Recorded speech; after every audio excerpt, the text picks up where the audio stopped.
जय हिंद।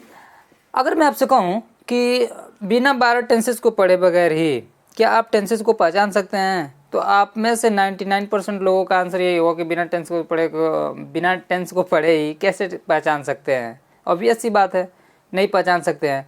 आज के वीडियो में मैं आपको बताऊंगा कुछ बेसिक्स ऑफ टेंसेस के कुछ बेसिक्स, और उनकी मदद से आप इजीली टेंस को पहचान सकते हैं। आपको विश्वास नहीं हो रहा, चलिए आगे बढ़ते हैं, देखते हैं। देखिए, यानी कि एक ऐसी वर्ब है विच इज़ यूज्ड, जो इस्तेमाल की जाती है टू एक्सप्रेस, बताने के लिए द स्टेट्स मतलब समझते ही होंगे, अवस्था। स्टेट्स मतलब अवस्था। तो ये एक ऐसी वर्ब है ना, यानी कि जो प्राइमरी ऑक्सिलरी वर्ब है, ये एक ऐसी वर्ब है जो इस्तेमाल की जाती है टू एक्सप्रेस, बताने के लिए इस्तेमाल किया जाता है अवस्था ऑफ टेंसेज। जो टेंस है, जो काल हैं, उनकी अवस्था, या फिर आप दूसरे शब्दों में बोल सकते हैं कि जो एक्शंस हैं, यानी कि जो एक्शन होता है सेंटेंस में, यानी कि जो सब्जेक्ट जो एक्शन करता है, उनकी अवस्था को बताने के लिए इस्तेमाल किया जाता है इस वर्ब की फॉर्म का, जिसका नाम है primary auxiliary verb in English language, अंग्रेजी भाषा में। फिर देखिए बता रहे हैं कि अंग्रेजी भाषा में एक वर्ब का नाम है जिसका नाम है प्राइमरी ऑक्सिलरी वर्ब, और इसका इस्तेमाल किया जाता है बताने के लिए अवस्था किसकी, एक्शन की, यानी कि जो एक्शन होता है सेंटेंस में, उसकी अवस्था को बताने के लिए इस्तेमाल किया जाता है। एक इसका पॉइंट क्या है कि प्राइमरी ऑक्सिलरी वर्ब्स, जो प्राइमरी ऑक्सिलरी वर्ब्स हैं ऑफ 3 टाइप्स, 3 प्रकार की इन इंग्लिश लैंग्वेज, अंग्रेजी भाषा में 3 प्रकार की हैं। पहला क्या है बी फॉर्म, दूसरा क्या है डू फॉर्म, और तीसरा क्या है हैव फॉर्म। देखिए, हम कह रहे हैं कि ये फॉर्म्स हैं, मतलब इनकी फॉर्म्स हैं, तो वो इनकी फॉर्म्स क्या क्या हैं, जो इज है ना, और ये बी जो है, इसकी फॉर्म्स क्या क्या हैं। देखिए, बी की 8 फॉर्म्स होती हैं, इज, एम, आर, और एक होता है बी, खुद होगा ये। तो बी की ना फर्स्ट फॉर्म 4 होती हैं। ये क्या है, ये फर्स्ट फॉर्म है, ये आप याद रखेंगे, ठीक है। और इसकी जो सेकेंड फॉर्म बी की, वो होती है वॉज एंड वर। ये इसकी क्या है, सेकेंड फॉर्म है, ठीक है। इसकी थर्ड फॉर्म क्या होती है, बीन, और फोर्थ फॉर्म क्या होती है, बीइंग। ये हो गया थर्ड फॉर्म, और ये हो गया फोर्थ फॉर्म। अब उसी प्रकार देखते हैं कि डी की क्या है। देखिए, डी का होता है फर्स्ट फॉर्म डू और डज, ये होते हैं फर्स्ट फॉर्म, ठीक है, ये होते हैं V1। इसकी सेकेंड फॉर्म क्या है, डिड, सेकेंड फॉर्म क्या है, डिड। और थर्ड फॉर्म इस हेल्पिंग वर्ब की नहीं होती है, वो जो थर्ड फॉर्म होता है मेन वर्ब के जैसे काम करने लगता है, इसकी वजह से हम लोग उसको थर्ड फॉर्म में काउंटिंग नहीं करते हैं। और इसकी ये हो गया फर्स्ट फॉर्म, ये हो गया सेकेंड फॉर्म, थर्ड फॉर्म तो गायब ही हो क्योंकि वो मेन वर्ब का काम करने लगता है। और इसका जो फोर्थ फॉर्म है वो है डूइंग, और हालांकि बात ये है, मज़ेदार बात ये है कि वो भी मेन वर्ब का ही काम करने लगती है, तो हेल्पिंग वर्ब का काम नहीं करती, इसलिए ये यहीं पे समाप्त हो जाता है, डू, डज एंड डिड। यहाँ पे लिख देते हैं एंड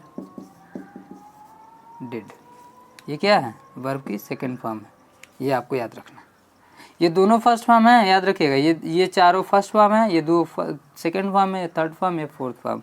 उसी प्रकार अगर हैव की देखें तो हैव का भी हो जाता है हैज़, हैव, एंड ये हो गया फर्स्ट फॉर्म। याद रखिएगा आप, ये हैव की फर्स्ट फॉर्म है, सेकंड फॉर्म क्या होती है, हैड, और थर्ड फॉर्म भी क्या होती है, अगेन हैड, और फोर्थ फॉर्म होती है हैविंग। ये क्या है, हैविंग है फोर्थ फॉर्म, ठीक है। और ये क्या है, थर्ड फॉर्म, ये क्या है, सेकंड फॉर्म, ठीक है। एक बार इसको नोट करिए, फिर उसके बाद में एक बार आपको और रिवाइज करा दे रहा हूँ कि ये आखिर क्या हैं और इनके बारे में डिस्कस हम लोग क्यों कर रहे हैं। हमें तो टेंस पहचानना है ना, फिर इसकी डिस्कस क्यों कर रहे हैं अभी बताते हैं, नोट करिए। देखिए, हम लोग क्या कर रहे हैं ना कि बिना पढ़े ही ये प्रयास कर रहे हैं पहचानने का कि टेंसेस को क्या बिना पढ़े ही बिना ट्रांसलेशन के ही पहचान सकते हैं। बिल्कुल कर सकते हैं। उसके लिए हमें पहला स्टेप क्या करना है ना कि प्राइमरी ऑक्सिलरी वर्ब को समझना है। प्राइमरी ऑक्सिलरी वर्ब को हिंदी में कहते हैं सहायक क्रिया, मतलब सॉरी प्राथमिक सहायक क्रिया। और इसकी डेफिनेशन यानी परिभाषा ये होती है ना कि इट इज़ अ वर्ब, एक ऐसी वर्ब है विच इज़ यूज्ड, जो इस्तेमाल की जाती है टू एक्सप्रेस, बताने के लिए द स्टेट्स ऑफ टेंसेज या फिर एक्शन। जो एक्शन के जो स्टेट्स होती हैं, जो अवस्थाएं होती हैं, उनको बताने के लिए इसका इस्तेमाल किया जाता है अंग्रेजी भाषा में। प्राइमरी ऑक्सिलरी वर्ब्स, जो प्राइमरी ऑक्सिलरी वर्ब्स है आर ऑफ 3 टाइप्स, ये 3 प्रकार की होती हैं। जो प्राइमरी ऑक्सिलरी वर्ब्स है वो क्या है? 3 प्रकार की है। अंग्रेजी भाषा में 3 प्रकार की होती हैं प्राइमरी ऑक्सिलरी वर्ब। ठीक है, जो 3 प्रकार हैं वो पहला उसमें क्या है? बी फॉर्म है। ठीक है, और दूसरा क्या है? डू फॉर्म है, और तीसरा क्या है? हैव फॉर्म है।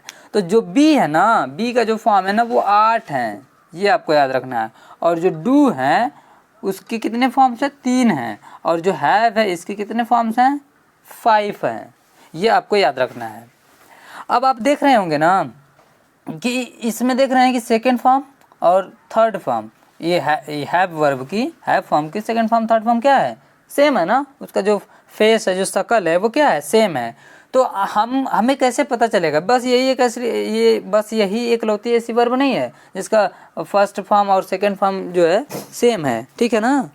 ऐसे इंग्लिश में बहुत सारी वर्ब्स हैं जिनकी जो फेस है, जो शक्ल है वो क्या होता है? सेम होता है। तो चलिए अब ये समझ लेते हैं हम लोग कि सेकेंड फॉर्म और थर्ड फॉर्म सेम उसका जब फेस होता है तो पहचानते कैसे हैं कब सेकेंड फॉर्म होता है कब थर्ड फॉर्म होता है। ठीक है, इसका स्क्रीनशॉट लीजिए, फिर नोट करिए, फिर उसके बाद मैं बताता हूँ सेकेंड फॉर्म और थर्ड फॉर्म जब सेम हो तो कैसे पहचानते हैं। देखिए मैं बताता हूँ। अगर किसी वर्ब की ना सेकेंड फॉर्म और थर्ड फॉर्म जैसे कि इसका है सेम होता है, अगर एक ही जैसे होता है तो कैसे पहचानते हैं कि सेकेंड फॉर्म है कि थर्ड फॉर्म है? ये पहचानना बहुत ज़रूरी है। देखिए, अगर किसी वर्ब की second form third form same है, जैसे मान लेते हैं ना कि एक वर्ब ले लें वॉक। ठीक है, इसकी फर्स्ट फॉर्म ये हो गई और वॉकड क्या हो जाएगा? थर्ड फॉर्म हो गया। और इसका थर्ड फॉर्म जो होता है वो भी वॉकड होता है ना, जस्ट लाइक दिस, इसी के जैसे। अगर इसी का मान लें तो इसी का क्या हो रहा है? हैव का। मान लेते हैं कि हैव फॉर्म फर्स्ट है, ठीक है, और ये इसका हैड क्या हो जाता है? Second form. और इसी प्रकार हैड क्या हो जाता है? Third form. ऐसे ही है ना, हैव के जैसे ही, वॉक के जैसे ही हैव का है। तो इसमें पहचानना बहुत इजी है। देखिए, इसके लिए क्या करना है आपको याद कि जो थर्ड फॉर्म होता है ना, जो थर्ड फॉर्म होता है इसके पहले ना अगर कोई आपको हेल्पिंग वर्ब दिखाई देता है, हेल्पिंग वर्ब का मतलब ये ना कि कोई दूसरी वर्ब।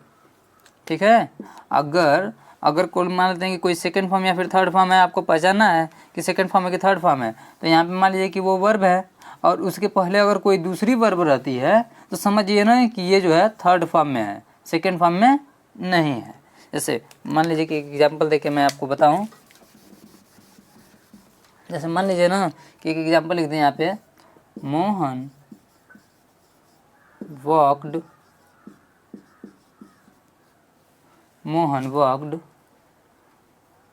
To the shop. मान लीजिए कि एग्जाम्पल ये हो गया। और एक दूसरा लिख देते हैं, सोहन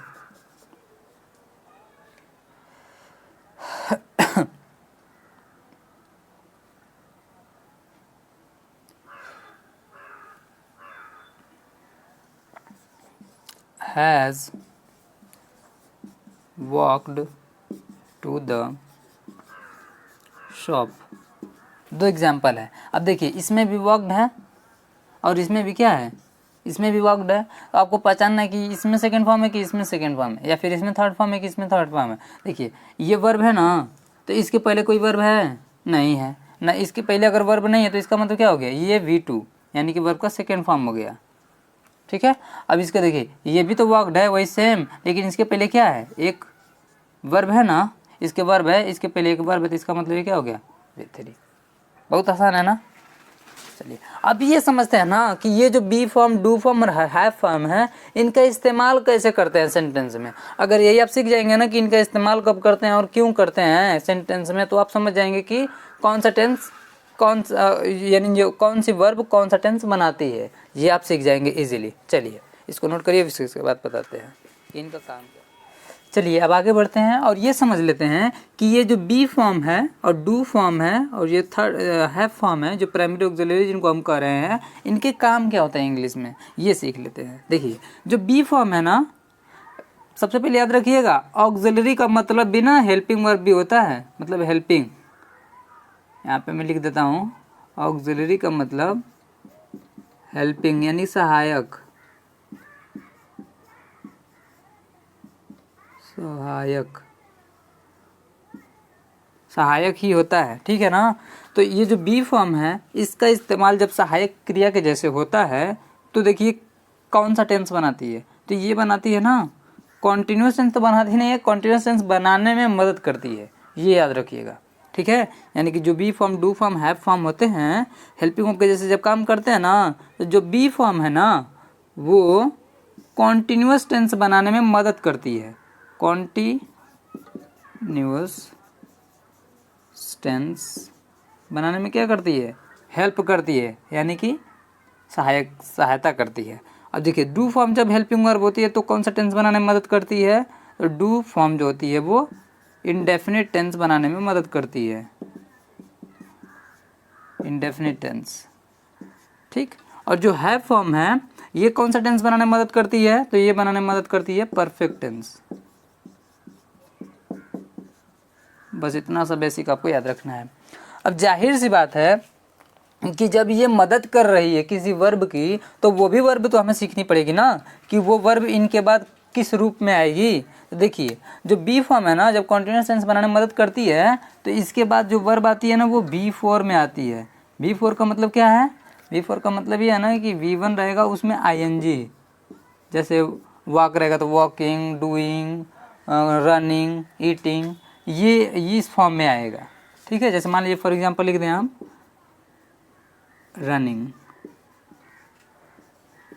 ठीक है, ये वाले फॉर्म में आएगा, यानी कि बी फॉर्म आएगा, फिर ये क्या आएगा, ING वाला फॉर्म आएगा, ठीक। अब देखिए डू फॉर्म किस टेंस को बनाने में मदद करती है, इंडेफिनिट टेंस को। तो जब ये मदद करे किसी वर्ब की तो वो वर्ब हमें क्या करना पड़ेगा, सीखना पड़ेगा ना। तो उसके बाद देखिए जो वर्ब आती है डू फॉर्म के बाद में वो आती है फर्स्ट फॉर्म में, ये आपको याद रखना है। जैसे कि मान लीजिए कि फर्स्ट फॉर्म में आती है, तो मान लीजिए फॉर एग्जांपल लिख दें रन, ठीक, या फिर रन आता है या फिर रन्स, ठीक, ETC। अब देखिए जो हैव फॉर्म है ये किस टेंस को बनाने में मदद करती है, परफेक्ट टेंस। तो इसके बाद में वो वर्ब भी तो लिखना पड़ेगा ना जिसको मदद करती है। तो जिस वर्ब को ये मदद करती है ना वो वर्ब आती है थर्ड फॉर्म में। जैसे कि मान लीजिए कि रन का लिखें तो रन ही होगा, तो उसको छोड़ दीजिए, दूसरा वर्ब एग्जाम्पल लिख देते हैं। जैसे मान लेते हैं कि वॉक क्या हो जाएगा, थर्ड फॉर्म वॉकड, ठीक है। रन का इस नहीं लिख रहे थे ना, क्योंकि रन का रन ही होता है, सेम होता है, ठीक है, वॉकड, समझ रहे थे ना।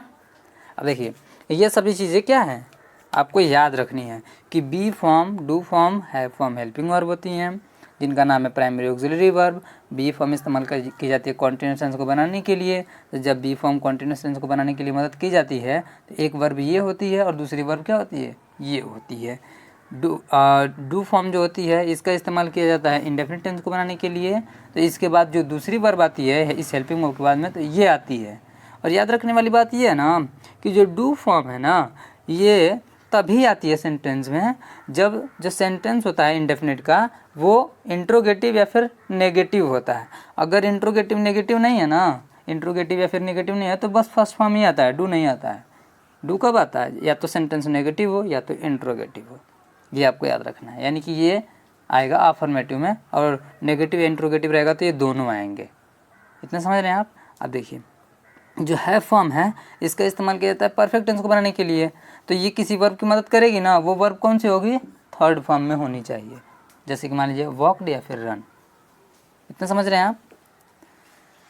अब देखिए अब आगे बढ़ते हैं, इसको नोट करिए आप, और हम लोग अब आगे बढ़ते हैं, अब सीखते हैं। चलिए देखिए आगे बढ़ते हैं। आप लोग भी सोच रहे होंगे ना कि सर आप तीन ही टेंस क्यों बता रहे हैं, यानी कि जो मतलब टोटली जो वर्ड्स हैं ये चार होते हैं और चारों तीन टाइम में डिवाइड होते हैं तो उनको लेके 4 3 12 हो जाते हैं टेंसेस। हालांकि यही ना 4 वर्ड रहते हैं टेंसेस के नाम पे। तो हो क्या रहा है ना, मैं स्किप कर दे रहा था क्योंकि ये जो चौथा जो टेंस है ना, ये चौथा टेंस दूसरे और तीसरे टेंस को मिलाकर ही तो बन रहा है।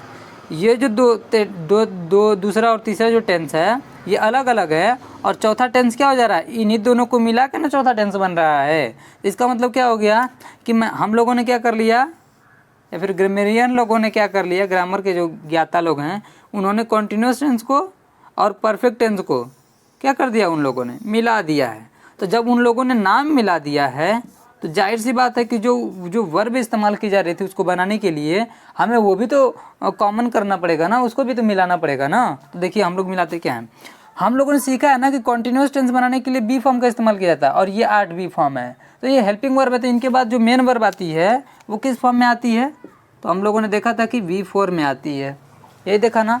चलिए V1 में ING कर देते हैं, ज़्यादा समझ में आ जाएगा। तो इस फॉर्म में ये इस्तेमाल की जाती है पूरी वर्ब कॉन्टिन्यूस टेंस बनाने के लिए। कोई एक वर्ब इसमें से ले ली जाती है, इज या फिर एम या फिर बी या फिर वॉज या फिर वर्ब, ऐसे कोई ले लिया जाता है। फिर उसके बाद लास्ट में क्या ले लिया जाता है, ये ले लिया जाता है ना। ठीक, जब परफेक्ट टेंस बनाते हैं तो ये हेल्पिंग वर्ब के तौर पे रहती हैं कोई एक, और इसके बाद जो मेन वर्ब आती है वो क्या रहती है, V3 में ना, वर्ब की थर्ड फॉर्म में रहती है ना।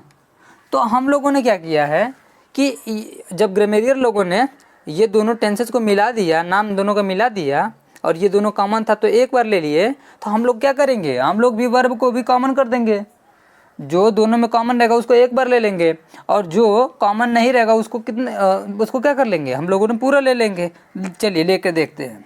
अब इनको क्या करना पड़ेगा, हम लोगों को ये पूरा लिखना पड़ेगा, ये समझ जाइए। तो चलिए हम लिख लेते हैं, क्या करना है इसमें, is am are be was were been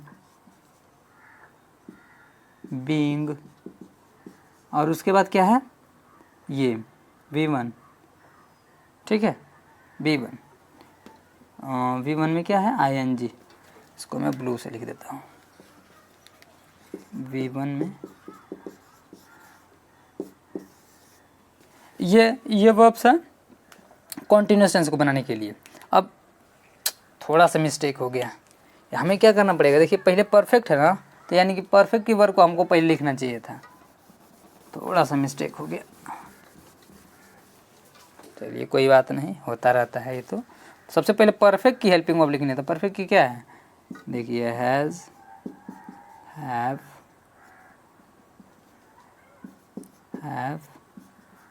had, again had and having, ये सभी हैं हेल्पिंग वर्ब। और मेन वर्ब के तौर पे क्या है जो इसके बाद आती है, वो है थर्ड फॉर्म। तो हम लोगों को ये वर्ब इस्तेमाल करनी पड़ेगी इस टेंस को बनाने के लिए, इतनी वर्ब्स, ठीक है। और उसके बाद क्या है, उसके बाद क्या करना पड़ेगा, ये इस्तेमाल करना पड़ेगा। तो चलिए हम लोग क्या करेंगे, इस्तेमाल ही करेंगे। तो लिखिए is am are be been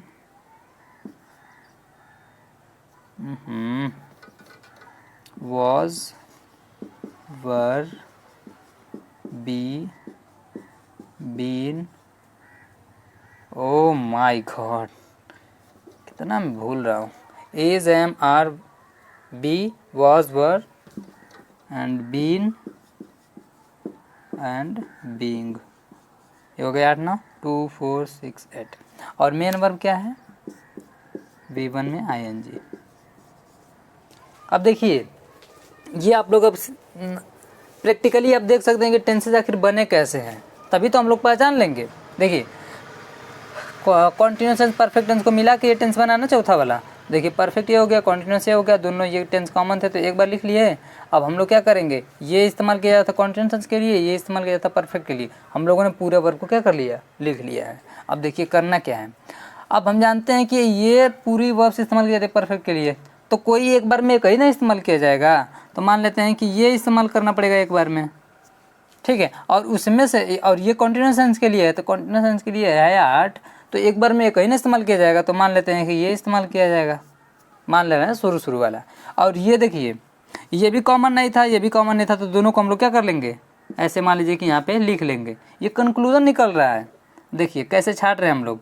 तो मान लेते हैं कि ये हो गया हैज़, फिर हो गया इज़, फिर उसके बाद क्या है, देखिए अब ये दोनों हो गए, ठीक है।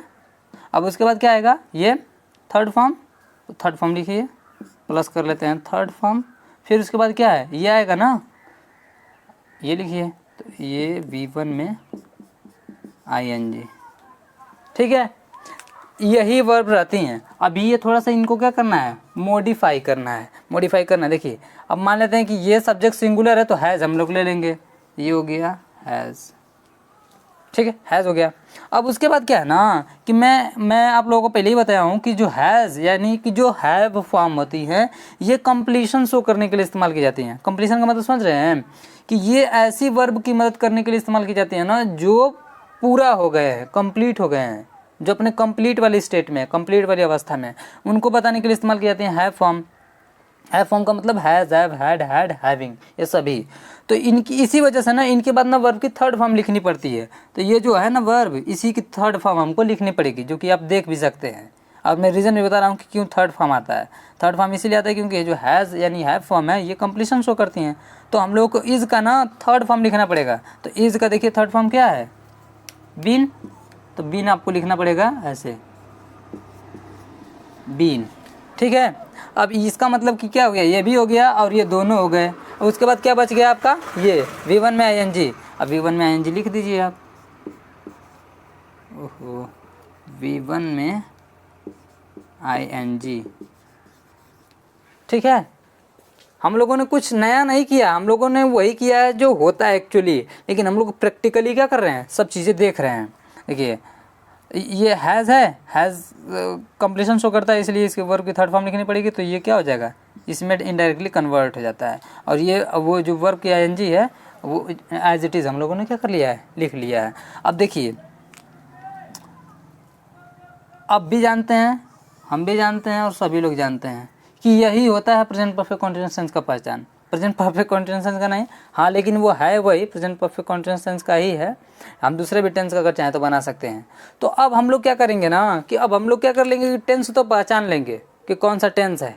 बस अब हम लोग को बचा गया है कि टाइम डिसाइड करना बाकी रह गया है कि टाइम कैसे डिसाइड करते हैं। अब चलिए अब ये समझ लेते हैं कि टाइम कैसे डिसाइड करेंगे। टेंस तो पहचान लिए हैं, चलिए अब टाइम डिसाइड करने के लिए देखते हैं। इसको नोट करिए। चलिए अब हम लोग क्या करते हैं कि टाइम डिसाइड करने देखते हैं, टाइम डिसाइड करना सीखते हैं कि हम लोग टाइम कैसे डिसाइड करेंगे। टेंस डिसाइड हम लोगों ने क्या कर लिया, देख लिया कि टेंस कैसे डिसाइड करना है। देखिए जो वर्ब की फॉर्म है ना, अगर वर्ब की फॉर्म जो है वो अगर फर्स्ट फॉर्म में है, हेल्पिंग वर्ब सबसे पहले रहती है। वर्ब जो होते हैं 2 3 4 जो भी वर्ब रहेंगे ना उसमें जो पहला रहता है वही हेल्पिंग वर्ब रहता है। तो वो हेल्पिंग वर्ब क्या हो, किस में हो, फर्स्ट फॉर्म में हो, तो वो समझ जाइए कि वो प्रेजेंट टाइम को बता रहा है। अगर हेल्पिंग वर्ब सेकंड फॉर्म में हो, किस में हो, सेकंड फॉर्म में हेल्पिंग वर्ब, तो वो किस टाइम को बताएगा, पास्ट टाइम को बताएगा। उसी प्रकार जो हेल्पिंग वर्ब है अगर विल या फिर शैल हो, याद रखिएगा थर्ड फॉर्म नहीं, विल या फिर शैल, जो हेल्पिंग वर्ब है विल या फिर शैल हो तो वो किस टाइम को बताएगा, फ्यूचर टाइम को बताएगा। कितना आसान है। बस यही 2-3 बेसिक हैं जिनको आप याद रखेंगे तो ऐसे उंगलियों पे आप क्या कर सकते हैं, टेंसेस को काउंट कर सकते हैं या फिर आइडेंटिफाई कर सकते हैं इजीली।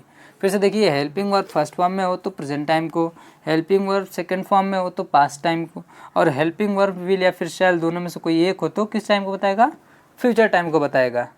ये आपको याद रखना है। देखिए स्टूडेंट अब एक छोटी सी एक्सरसाइज के माध्यम से सीखते हैं, देखते हैं कि हम क्या इतने बेसिक याद रखने के बाद हम लोग ये टेंसेस पहचान पा रहे हैं without translation and without studying the established 12 tenses, जो 12 टेंसेस है जो उनको बिना पढ़े फिर बिना ट्रांसलेशन के क्या हम इनको पहचान पा रहे हैं। बेसिक याद रहेंगे आप बिल्कुल पहचान जाएंगे। देखिए यही वर्ब है ना, अब किसी बच्चे को लग रहा हो कि ये प्रेजेंट परफेक्ट टेंस है तो वो बिल्कुल गलत है। गलत इसलिए है क्योंकि मैंने बताया था कि जो ये हैव फॉर्म है ना, हैव फॉर्म है, तो जो हैव फॉर्म होते हैं तो उसके बाद जो वर्ब आती है वो थर्ड फॉर्म में आती है ना, तो वर्ब थर्ड फॉर्म में आती है तो इसका मतलब होना भी चाहिए ना। देखिए वर्ब की थर्ड फॉर्म है, नहीं है, वर्ब की थर्ड फॉर्म नहीं है, तो ये कौन सा फॉर्म हो गया, वर्ब की फर्स्ट फॉर्म। अब मैं ये भी बताया था कि जो वर्ब की फर्स्ट फॉर्म है वो फर्स्ट टेंस में इस्तेमाल की जाती है। फर्स्ट टेंस क्या होता है, प्रेजेंट इंडेफिनिट टेंस। ये हो गया प्रेजेंट इंडेफिनिट टेंस, ठीक है। अगर कोई नहीं समझ पा रहा तो देखिए मैं उसको बता दे रहा हूँ। हैज़, हैव, हैड देखने का मतलब ये नहीं होता कि वो हमेशा परफेक्ट टेंस बनाएगी। होता क्या है ना कि जो हैव फॉर्म है, बी फॉर्म है, डू फॉर्म है, ये हेल्पिंग वर्ब और मेन वर्ब दोनों का काम करती हैं। जब ये हेल्पिंग वर्ब का काम करती हैं ना तब ये परफेक्ट टेंस बनाती हैं। तो ये हेल्पिंग वर्ब का काम कैसे कर रही है, आप भी देखिए। हेल्पिंग वर्ब का काम करने का मतलब क्या होता है कि इसके बाद कोई वो दूसरी वर्ब आएगी तब नहीं वो हेल्प करेगी किसी वर्ब की। ये हेल्प ही नहीं कर रही है। जब हेल्प नहीं करती है तो वो इंडेफिनिट टेंस बनाती है। अगर फर्स्ट फॉर्म है तो ये फर्स्ट फॉर्म ही तो होती है। तो इंडेफिनिट टेंस क्या है, आंसर हमारा सही है, परफेक्ट टेंस नहीं है भाई।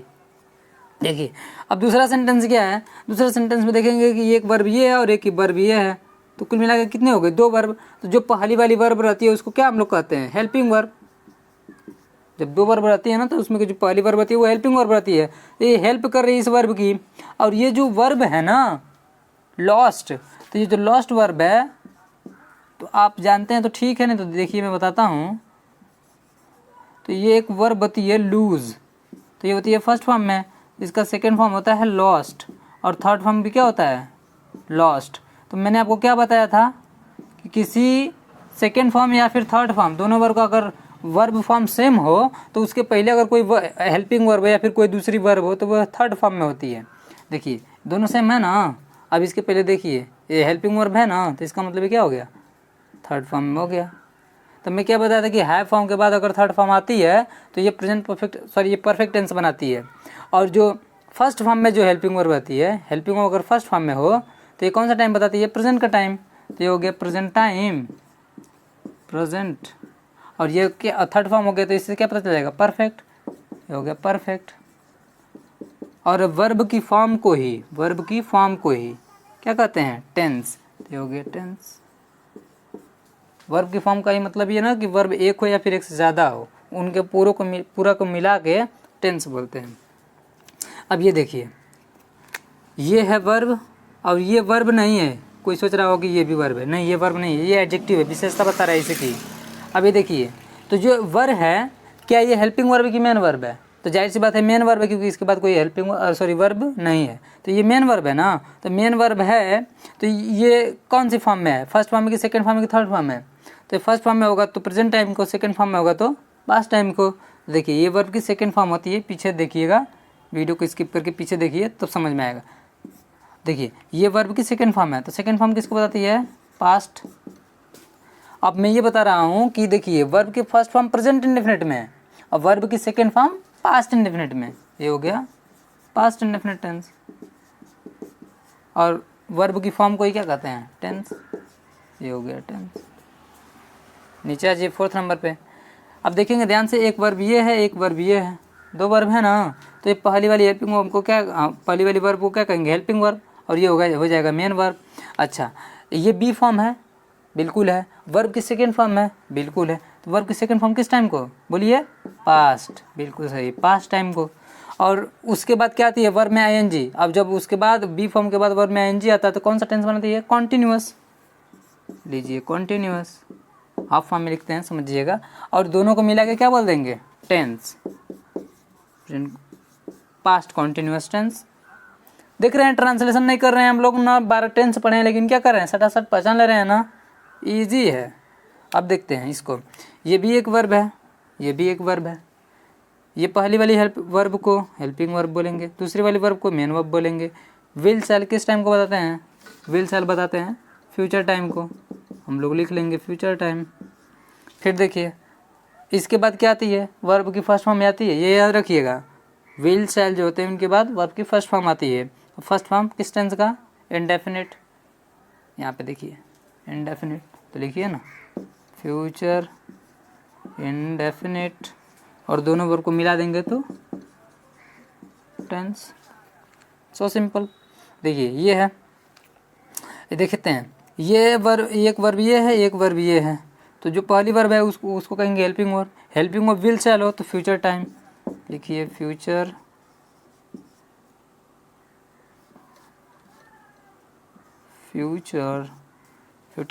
टाइम हो गया। ये क्या है देखेंगे ना कि ये वर्ब की फर्स्ट फॉर्म है, वर्ब की फर्स्ट फॉर्म है तो किस टेंस को बताएगी, इंडेफिनिट। तो इसका मतलब दोनों क्या है, फ्यूचर इंडेफिनिट टेंस ही है। ठीक है, ये इन दोनों वर्ब को कर देंगे हम लोग टेंस छूट गया है। ठीक है, टेंस। अब देखिए 7th नंबर वाला देखिए, the magician went away, magician चला गया। अब देखते हैं इसमें, देखेंगे ध्यान से ना तो आपको एक ही वर्ब दिखाई देगी, ये वर्ब नहीं है, ये समझ सोचिएगा। अवे मतलब दूर होता है, ये वेंट मतलब गया, ये वर्ब की क्या है, सेकेंड फॉर्म है। तो सेकेंड फॉर्म किस टाइम को बताती है, पास्ट। और सेकेंड टाइम किस टेंस का पहचान होता है, बिल्कुल सही, इंडेफिनिट, पास्ट इंडेफिनिट टेंस। ये देखिए, the washerman had been eating something for 5 minutes. देखते हैं, एक वर्ब ये है, एक वर्ब ये है और एक वर्ब ये है। इसमें कितनी वर्ब हैं, 3 वर्ब हैं।